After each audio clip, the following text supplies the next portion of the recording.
Fala pessoal, boa noite, boa noite. Bora lá para mais uma aulinha nossa. Hoje eu aqui no Rio de Janeiro, meu povo, para nossa judicial e falência, tá? Pessoal, nossa aula de hoje eu vou estar gravando, né, em virtude aqui daquilo que eu conversei no grupo com vocês, tá? Então, como eu tô aqui pelo Rio, eu quis logo gravar essa aula e aí disponibilizar para vocês irem assistir. Quando vocês acharem e tiverem a melhor disponibilidade possível. Tranquilo? Beleza? Pessoal, vamos então falar sobre um pouco o que vimos na nossa aula passada, né? Já que alguns alunos também faltaram, outros pediram para recapitular, sem problema algum. Vamos fazer isso agora, tá? E alguns pontos que nós conversamos na nossa aula anterior. Deixa eu só apresentar aqui para vocês.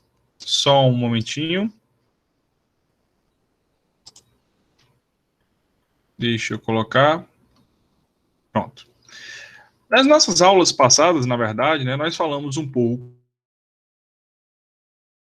do direito falimentar, e aí nós vimos toda aquela questão, né, relacionada à própria Roma antiga, o início do direito falimentar de fato. Inicialmente a gente viu que existia um certo preconceito relacionado aí à dívida em si existente. Muitas vezes, até em Roma antiga, né, o próprio devedor ele respondia com a própria vida, e muitas vezes até sendo escravo, com a própria liberdade, a fim de pagar aquilo que devia.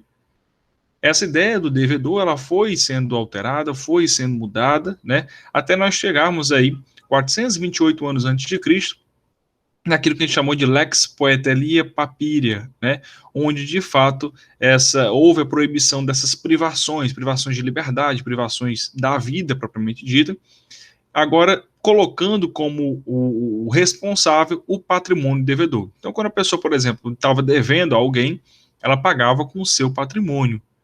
Isso então foi se desenvolvendo, em especial na Idade Média, e aí quando a gente chega no Código de Napoleão, em especial pós-guerras mundiais também, a ideia de uma cidade acabada, ela de fato se torna presente, né? Pós Primeira Guerra, pós Segunda Guerra, a Europa estava toda destruída, né?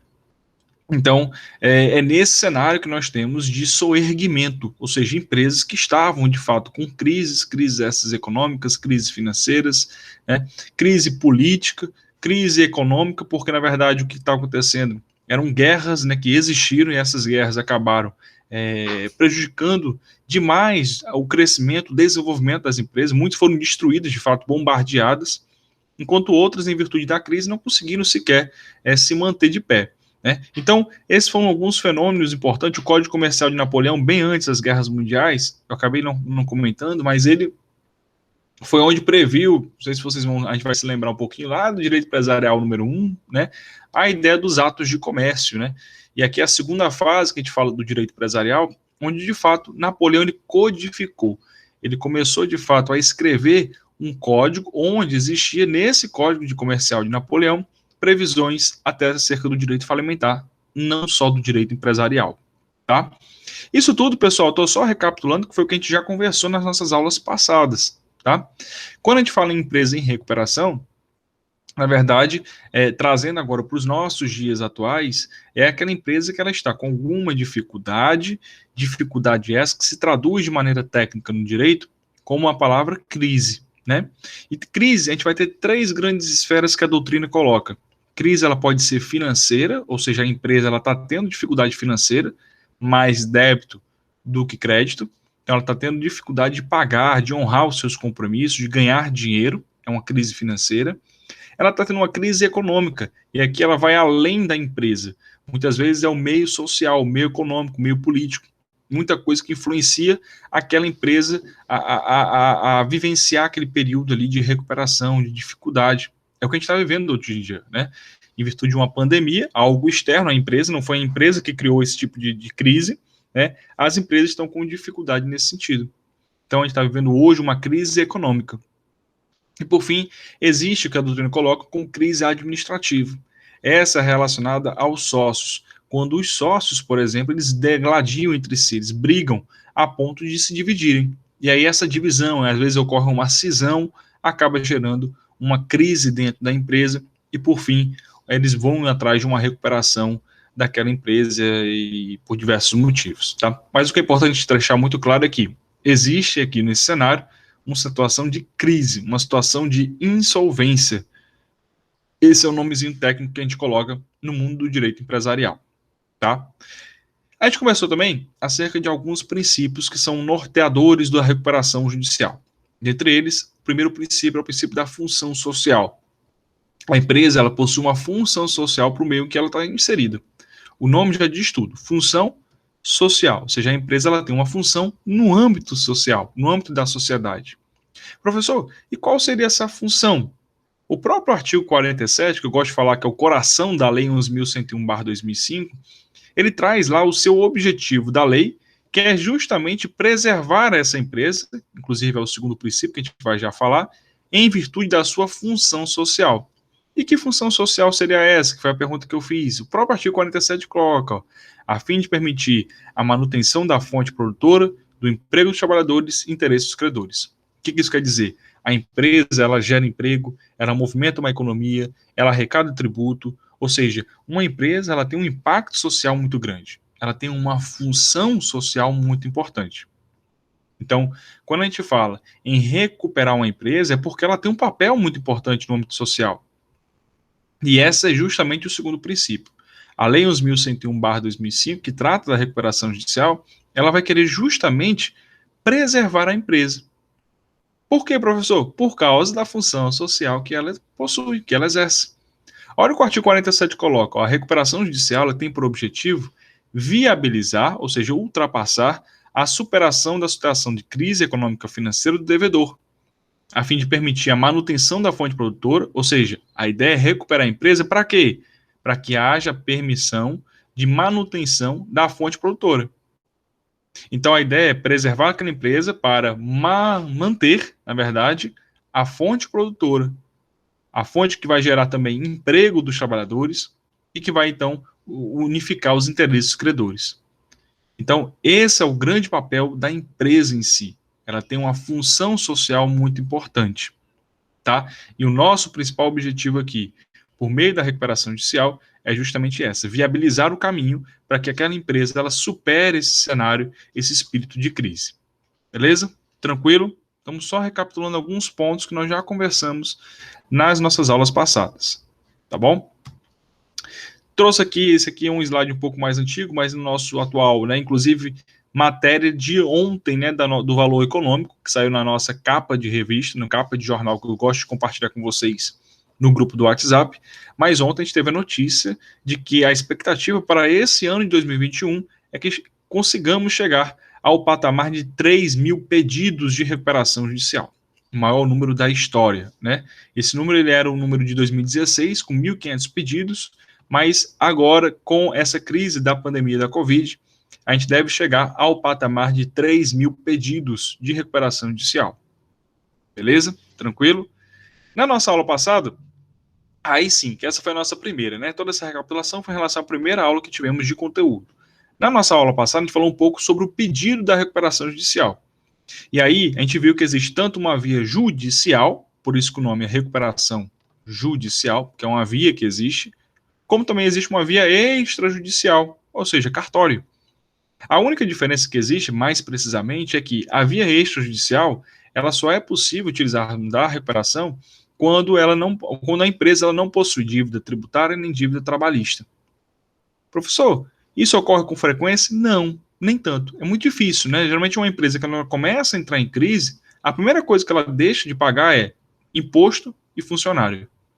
Então, justamente as duas dívidas que são pré-requisitos para que você vá para o meio cartorário, meio extrajudicial. Então, a via extrajudicial não é um caminho muito comum no âmbito da recuperação. A via judicial, sim. Né, grande parte, 90% dos pedidos de recuperação são recuperações judiciais.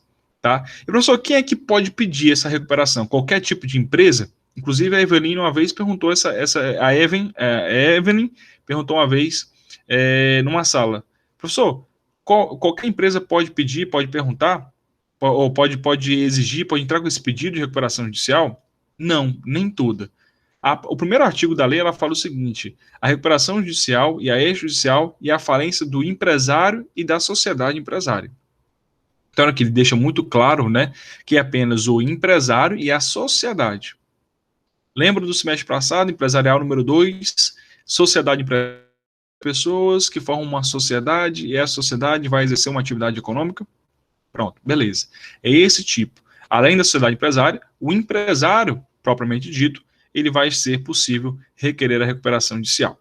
Detalhe muito importante: para que ambos possam solicitar o pedido da recuperação judicial, é necessário e obrigatório que eles estejam regularizados. O que isso quer dizer? Que estejam, de fato, inscritos na junta comercial do seu estado, por exemplo. Tá? No nosso caso lá do Ceará, a JUSEC. Então a empresa ela tem que estar regulamentada, tem que estar regularizada, tem que ter junta comercial. Vamos já falar disso lá naqueles requisitos necessários para a propositura da ação.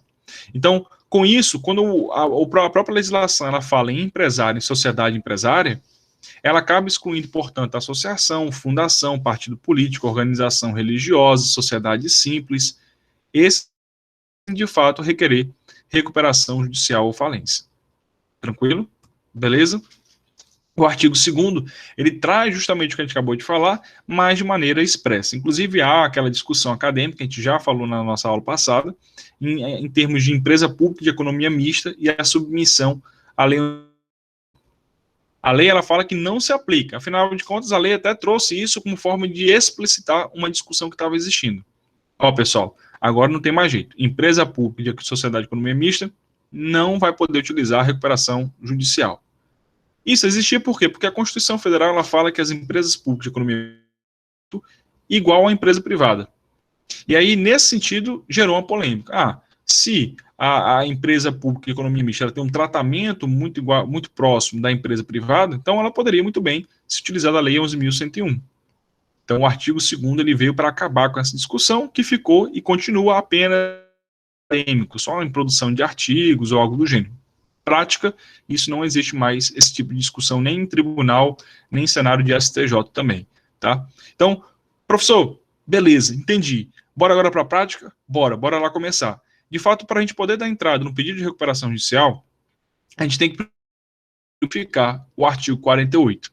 Por quê, professor? Porque é lá que estão contidos os requisitos materiais do pedido de recuperação judicial. Entendi. Então, o que eu preciso para poder ingressar com uma ação de recuperação judicial? Primeiro grande requisito, conversamos na nossa aula passada, a empresa ela tem que estar na atividade economicamente organizada, né, essa definição de empresa pelo Código Civil, ela tem que estar exercendo essa atividade regularmente. O que isso quer dizer? Tem que estar registrada na junta comercial. Então, tem que estar exercendo regularmente suas atividades há mais de 2 anos. Primeiro grande requisito. Se a empresa estiver há 1 ano, posso requerer? Não. O artigo 48 é muito claro nisso. A empresa tem que estar exercendo atividade há pelo menos 2 anos. E regularmente. Professor, beleza.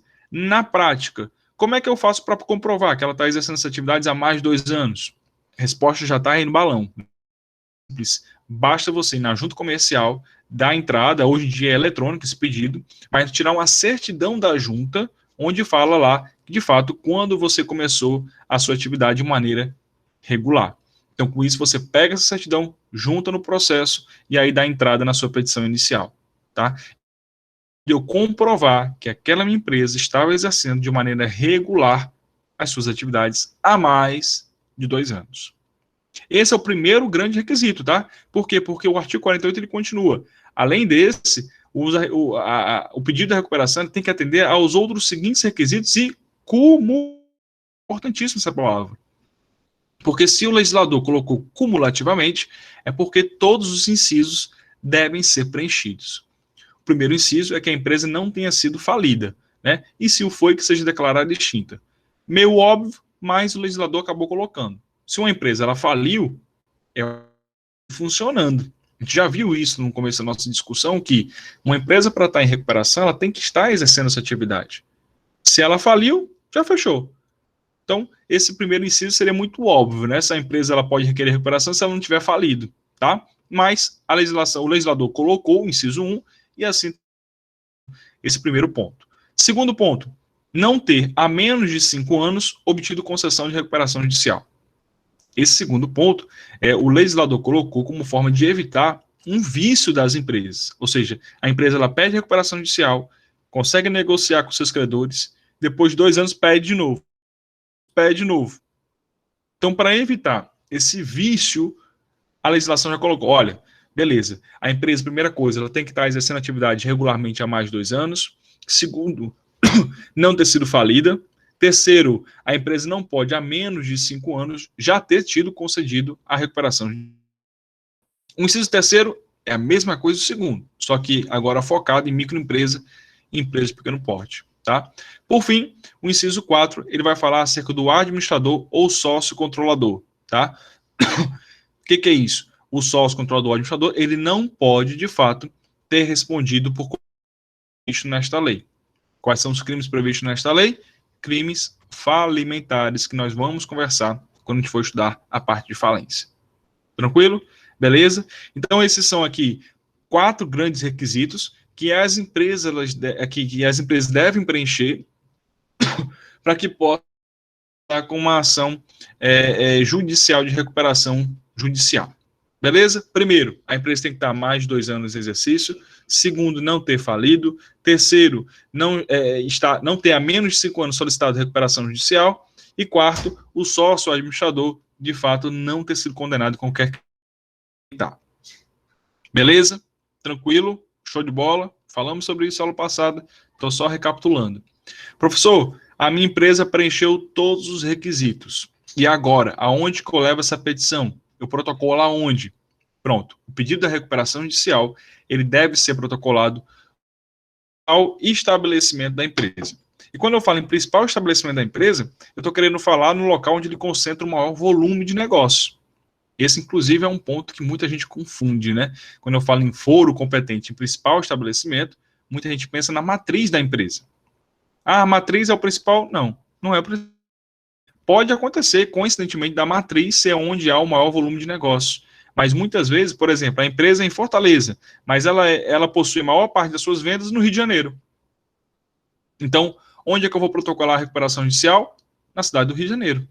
Não onde há a matriz dela, que é em Fortaleza. Isso. É que a própria legislação, ela protege muito os credores.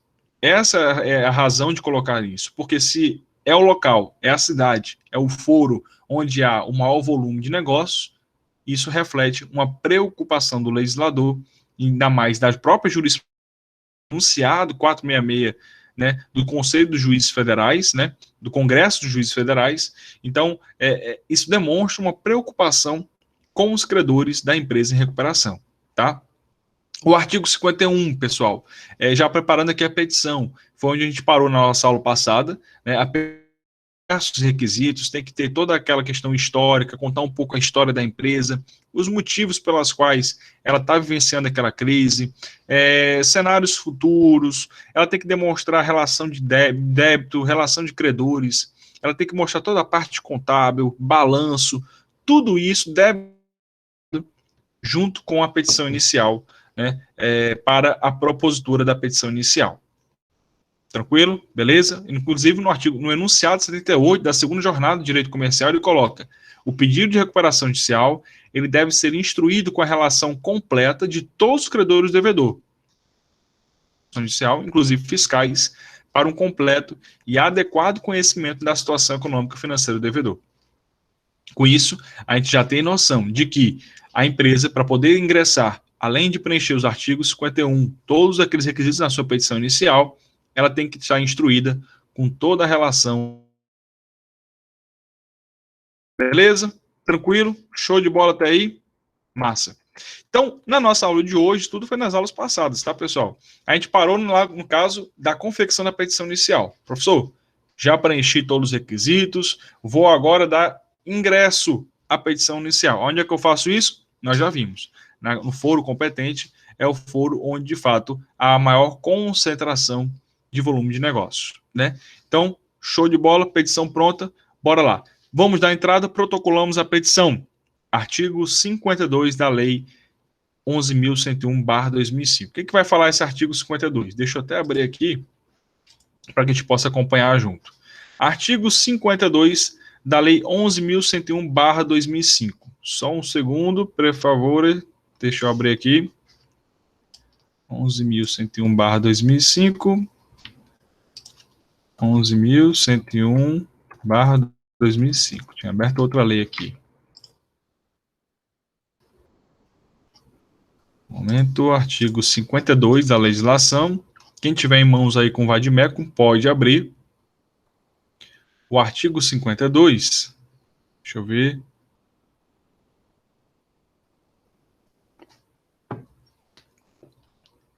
Artigo 52. Bom, instando em termos a documentação exigida no artigo 51 desta lei, o juiz deferirá o processamento da recuperação judicial. Olha que importante. Então, tudo estando devidamente preenchida a petição, a lei já fala. Estando tudo ok, o que ocorre? O juiz vai deferir o processamento da recuperação judicial no mesmo ato. Olha que importante. Então, tudo ok com a petição, o juiz vai deferir e, no mesmo ato, ele vai fazer algumas coisas. Quais são? Primeiro, nomeará o administrador judicial. Professor, quem é esse administrador judicial? A gente vai falar dele, acho que na próxima aula, tá? Mas ele vai nomear a figura de um profissional chamado administrador judicial. Esse administrador judicial, ele é uma pessoa que vai auxiliar o próprio magistrado, né? Toda a parte da movimentação da empresa, da questão da administração da empresa. Daí o nome, administrador judicial. É um profissional de confiança do magistrado que trabalha em conjunto com o juiz, tá? E também os sócios, os administradores da empresa. Todo tipo de movimentação da empresa tem que passar pelo administrador judicial nesse período de recuperação, tá? Então, primeira coisa, o juiz ele vai nomear essa pessoa. Agora a petição está tudo ok, nomeio o Márcio Plachina para ser o administrador judicial.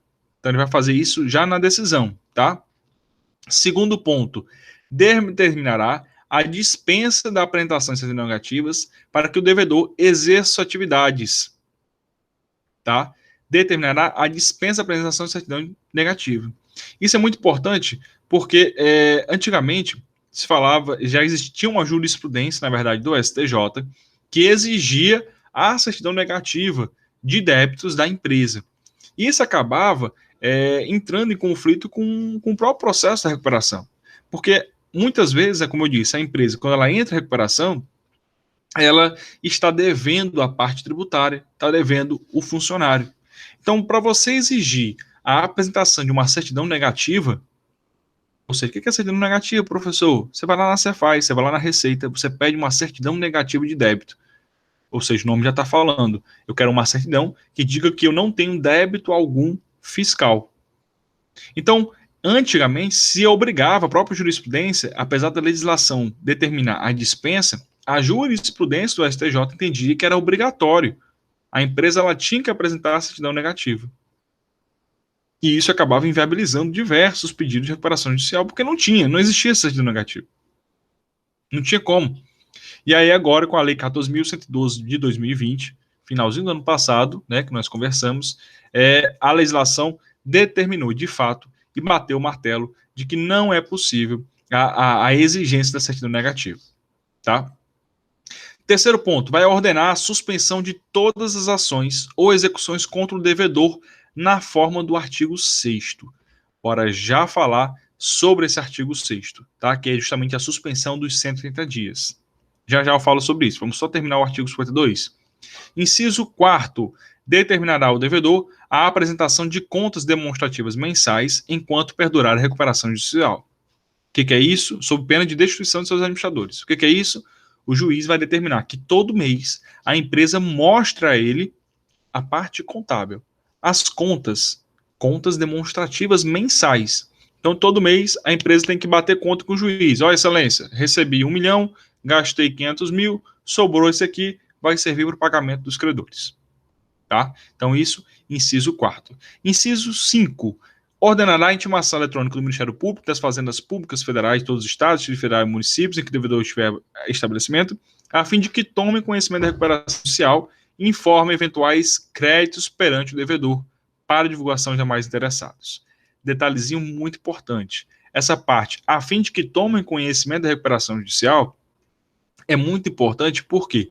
Porque exigia-se do próprio MP, do Ministério Público, uma ciência do processo da recuperação. E isso acabava muitas vezes atrasando o próprio procedimento. Então, a lei, como eu disse, 14.112, trouxe também esse inciso 5, né, essa parte finalzinha, a fim de que tomem conhecimento da recuperação. Então, só fala assim, ó, Ministério Público e Fazenda Pública Federal, do Estado, Distrito Federal e Município, está tendo o processo da RJ, tá? E vocês estão só tomando aqui conhecimento. Beleza? Isso acabou melhorando bastante toda a fase processual da recuperação judicial, tá? Voltando aqui para o nosso slide, pessoal, bora lá abrir. Eu queria chamar a atenção para vocês do nosso artigo 6º, tá? Por quê? Porque é uma das medidas que o juiz ele vai deferir lá na sentença é a suspensão das ações conforme o artigo 6º. Bora abrir lá na Lei 11.101/2005 o artigo 6º, para que a gente possa ver o que ele está querendo dizer. Artigo 6º. Artigo 6º, bora lá. Deixa eu abrir aqui.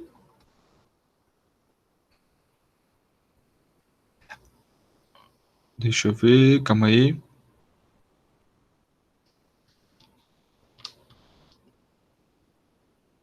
Pronto.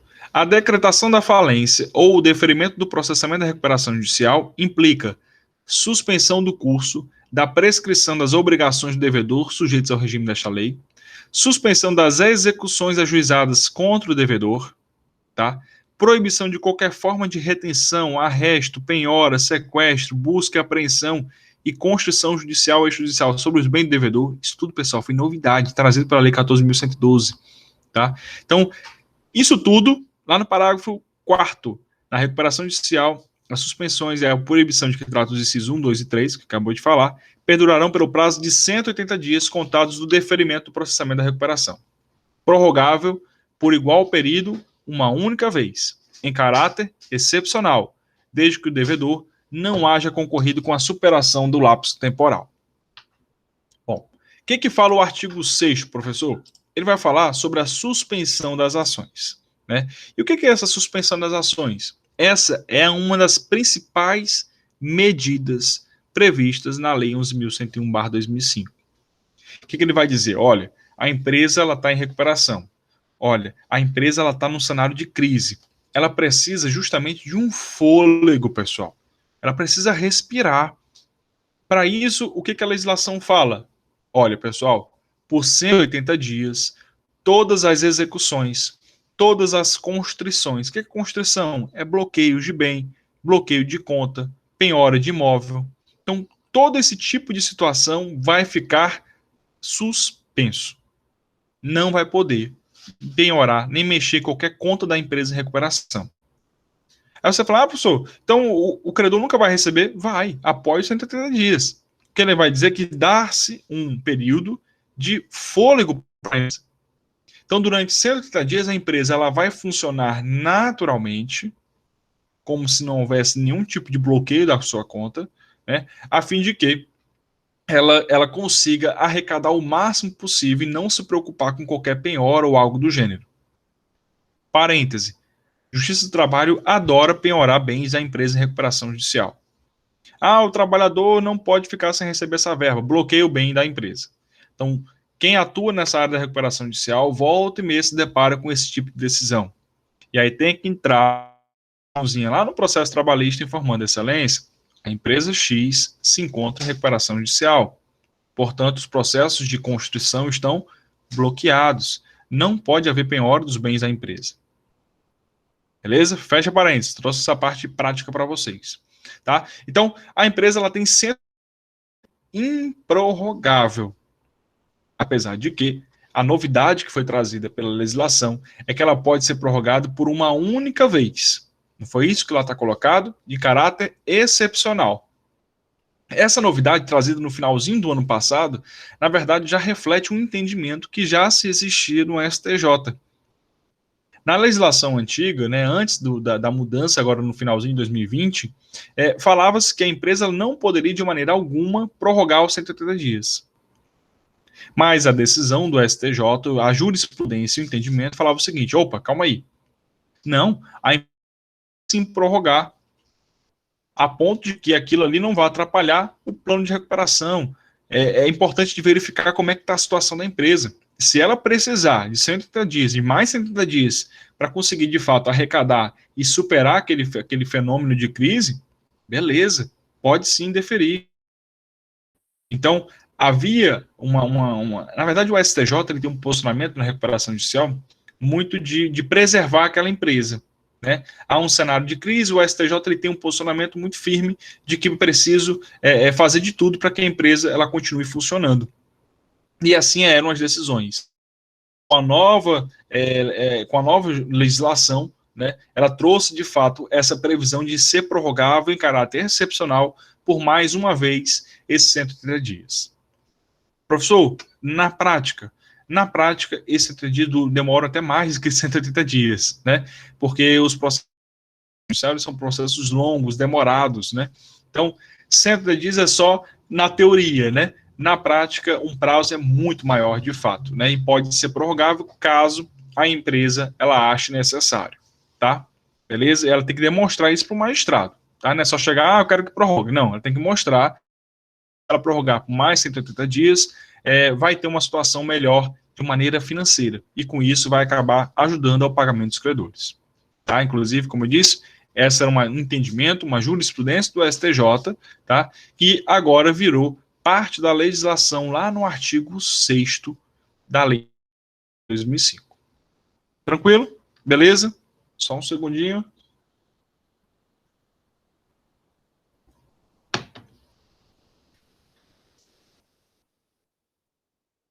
Então, feita toda essa parte, já entendemos todo o artigo 52, que são as medidas que ele vai, portanto, deferir logo na decisão após análise da sua petição inicial. Tá? Alguns pontos eu queria destacar com vocês. Primeiro, há a ideia do período de suspensão das ações e execuções. Então, toda execução, penhora, tudo isso fica bloqueado por 6 meses. Opa, professor, 6 meses ou 180 dias? 180 dias. Queria falar isso de propósito, por quê? Porque é muito comum as provas, principalmente de concurso público, falarem que o prazo é de 6 meses. Não são 6 meses, são 70 dias.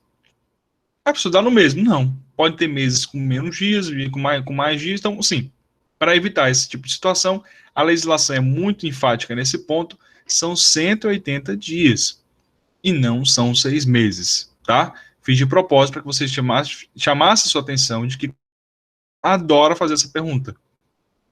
Professor, são 6 meses ou 180 dias?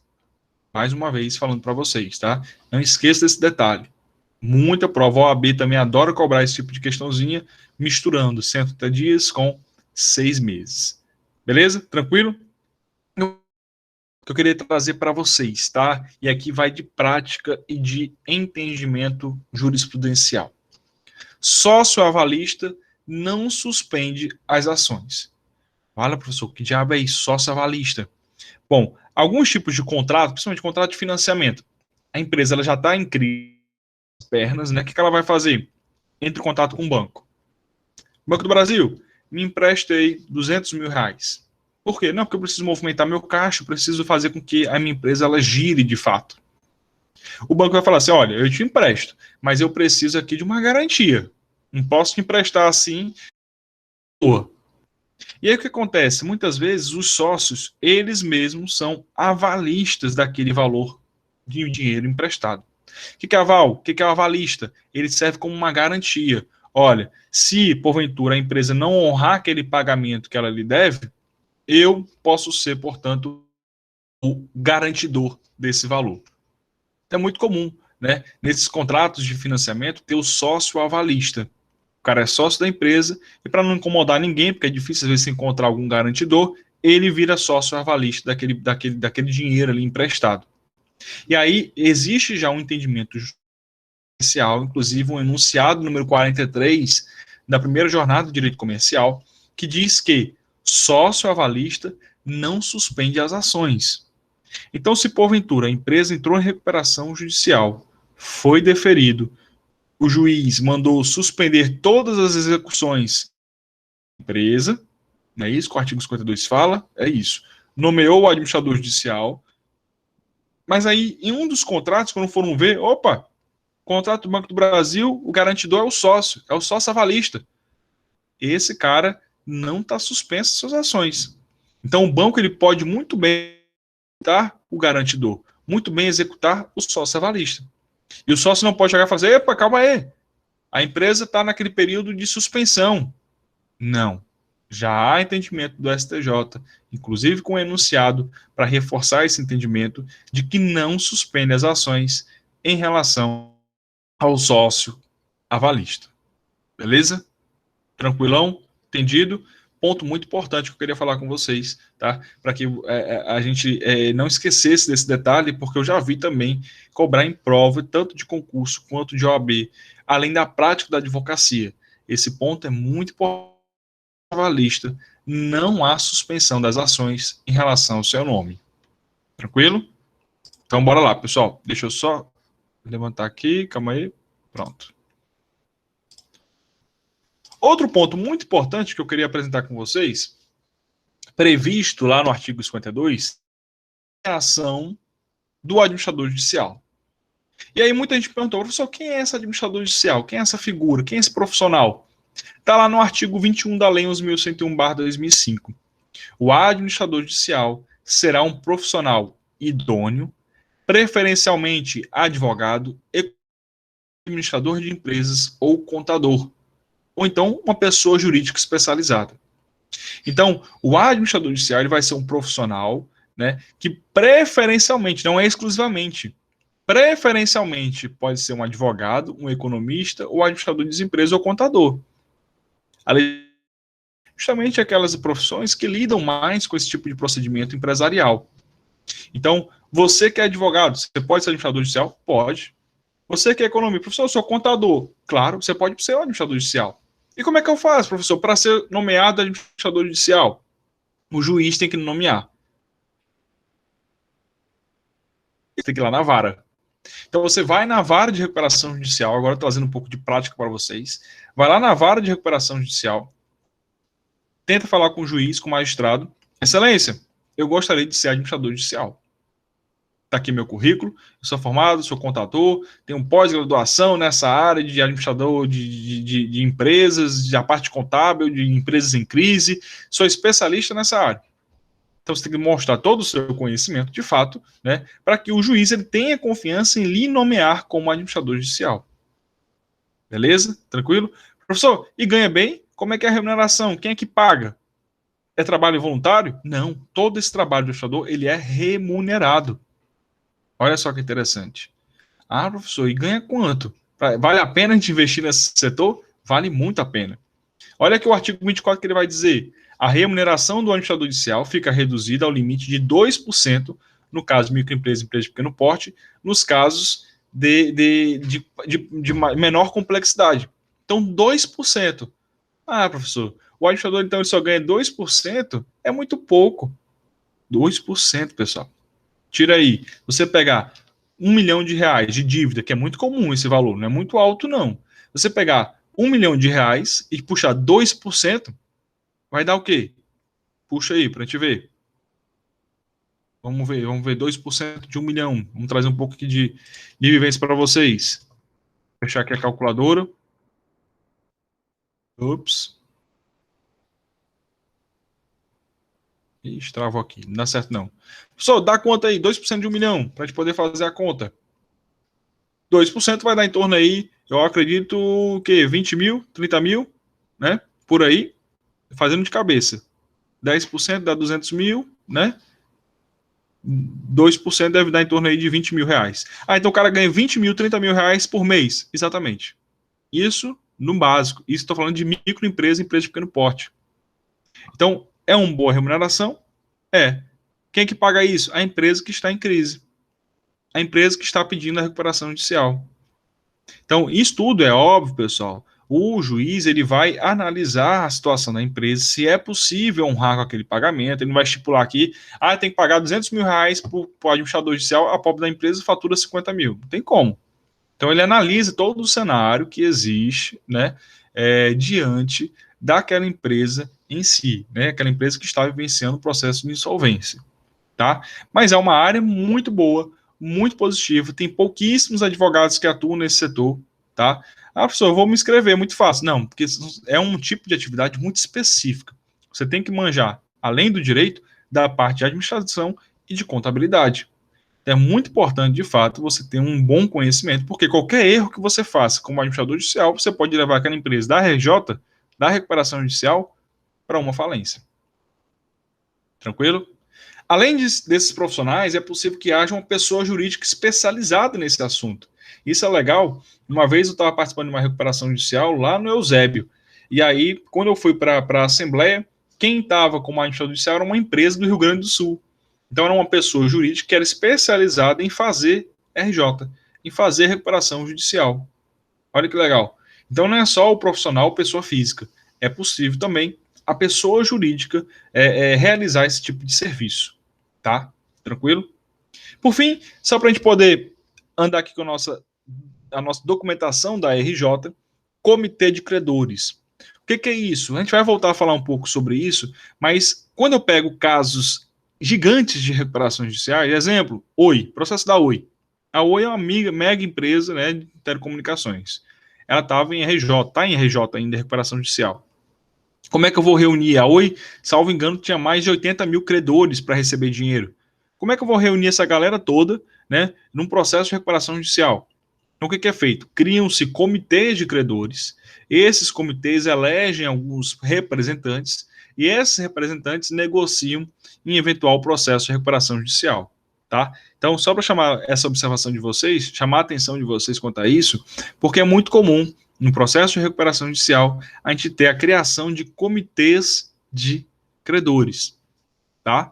Então, pessoal, só para a gente finalizar essa parte aqui da RJ, o administrador judicial é essa pessoa, esse profissional, muito importante para o âmbito processual falimentar, tá? Porque é ele que vai trabalhar em conjunto, aliás, é no meio, né? Entre o magistrado e o administrador da empresa, o sócio da empresa, tá? Beleza? Tranquilo?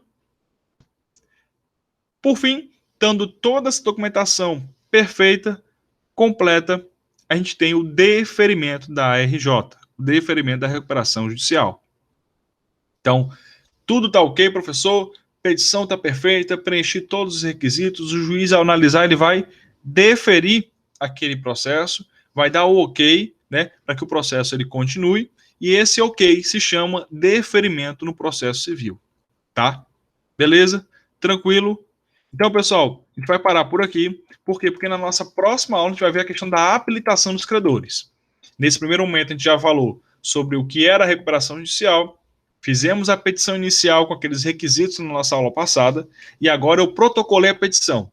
O juiz já verificou, tudo está ok, e deu deferimento. Na nossa próxima aula, a gente vai falar sobre a habilitação dos credores. Como é que faz? Como é que os credores fazem para se habilitar, professor? Ele tem que entrar com uma petição? Tem que fazer algum tipo de situação? Tem que comunicar alguém? Tudo isso será os nossos próximos capítulos, o nosso próximo capítulo, na verdade, onde nós iremos conversar com vocês um pouco mais sobre a RJ. Tranquilo? Show de bola, pessoal? Bom, qualquer coisa, estou à disposição de vocês. A gente tem o nosso grupo do WhatsApp. Qualquer dúvida, mande sua dúvida por lá, mande suas dúvidas por lá, né? Estou à disposição de vocês. Qualquer coisa, é só mandar mensagem. Tranquilo? Valeu, galera. Vou encerrar então aqui a gravação. Essa aula está disponível e qualquer coisa, tamo aí. Valeu!